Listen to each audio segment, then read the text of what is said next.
Olá, meus amigos. O STF acabou de fixar o entendimento de que não é obrigatória a concessão daquela revisão geral anual para os servidores públicos. Eu vou explicar aqui ao longo desse vídeo o que foi essa decisão do STF, como que isso pode impactar aí nas suas questões de prova e antes de qualquer coisa é sempre importante deixar aqui a nossa padronização. Pessoal, isso aqui não é o meu ponto de vista sobre essa matéria. Na verdade, isso aqui é o entendimento do STF sobre esse assunto.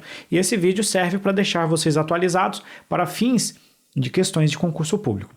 O que foi essa decisão do STF? O artigo 37, inciso 10 da Constituição Federal, assegura aos servidores públicos a revisão geral anual, sempre na mesma data e sem distinção de índices. O que é essa revisão geral anual? O propósito dela é readequar a remuneração dos agentes públicos aos efeitos da inflação. Nós costumamos dizer que isso aqui é um aumento impróprio, é um aumento que ele serve apenas para a manutenção do poder de compra.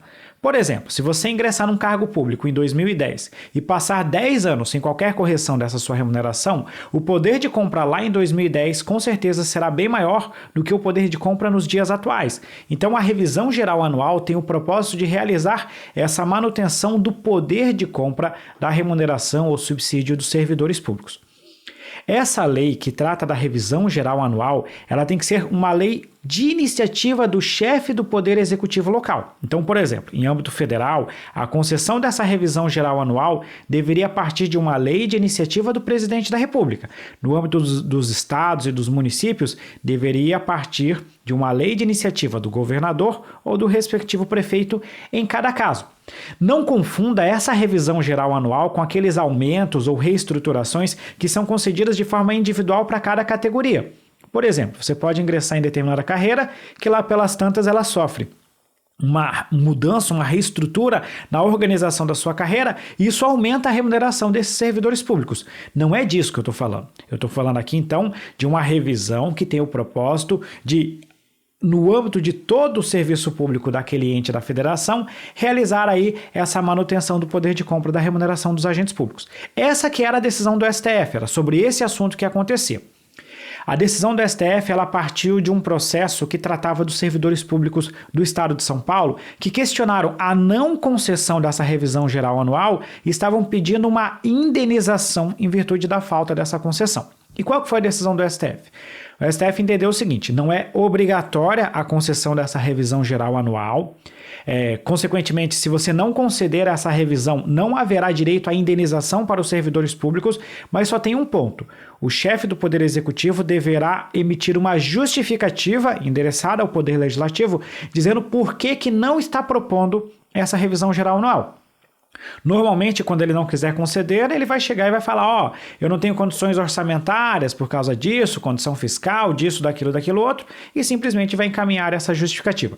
Ou seja, segundo o STF, o artigo 37, inciso 10, significa o seguinte, que o chefe do Poder Executivo ou encaminha uma proposta de revisão geral anual ou encaminha uma justificativa dizendo que não tem condições de conceder essa revisão geral anual. Esse foi o posicionamento do STF. E se ele não enviar, não haverá direito de indenização para os servidores públicos. Resumidamente, então, os servidores não têm assegurada a revisão geral anual. Agora vamos discutir alguns temas paralelos dessa decisão, né? Alguns alunos questionaram assim: então, professor, foi declarado inconstitucional aquele inciso da Constituição Federal? Não. Não houve declaração de inconstitucionalidade de nada. Não era uma ação direta de inconstitucionalidade. Era uma tese com repercussão geral. A única discussão que foi feita aqui foi como que você interpreta aquele inciso da Constituição Federal. Então, não houve declaração de inconstitucionalidade de nenhuma norma nesse caso específico. Apenas se disse que não existe uma obrigatoriedade de conceder essa revisão geral anual. O que existe é um dever de ou você conceder ou você justificar porque não está concedendo.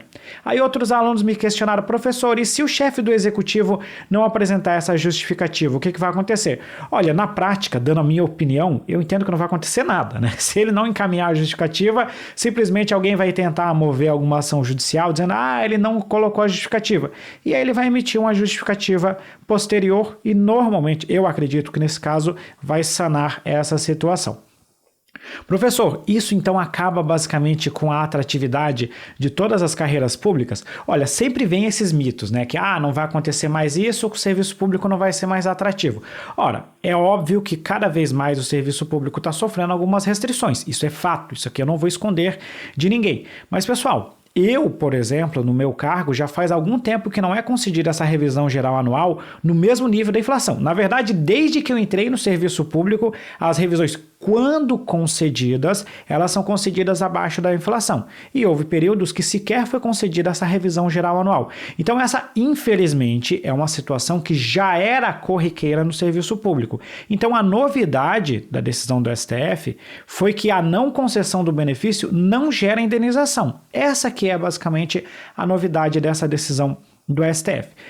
O que na prática acaba acontecendo não são concedidas as revisões gerais anuais até o momento que determinada categoria consegue alguma reestruturação na sua remuneração, que na prática não é um aumento, mas sim uma recomposição do poder de compra, ou seja, são utilizadas alternativas ao que está previsto na Constituição Federal. Pessoal, eu espero que esse vídeo tenha te ajudado a entender esse tema, que eu acho que é muito importante para fins de concurso público. E é lógico, qualquer opinião vai ser sempre muito bem-vinda, desde que feita de forma educada, de forma argumentativa, de forma técnica. Meus amigos, muito obrigado mesmo. Se você gostou do vídeo, deixe o seu curtir, se inscreva aqui no nosso canal para receber cada vez mais novidades do mundo dos concursos públicos. Um abraço.